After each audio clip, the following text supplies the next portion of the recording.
Ben seninle çok xoşbəxtəm, birgə boynum bükmüş kumrular tek. Qəlbimdə yaşayırsan, en değerli, en saf duygular tek. Gözlerimde bir alem var, orada sen varsan orada ben varım. Sen hamıdan bəxtə versen, mən isə hər kəsdən bəxtiyaram. Harda var ki senin sevirəm deməyindən, koy bakım gözüne, sarılım yüreğinden.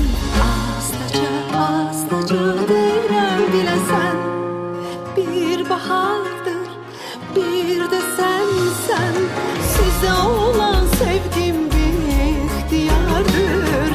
Kalbimizde, ruhumuzda, yaxşı ki dünyada sevgi vardır. Bir bahardır, bir de sensen. Size olan sevgim bir ihtiyardır. Kalbimizde, ruhumuzda, yaxşı ki dünyada sevgi vardır.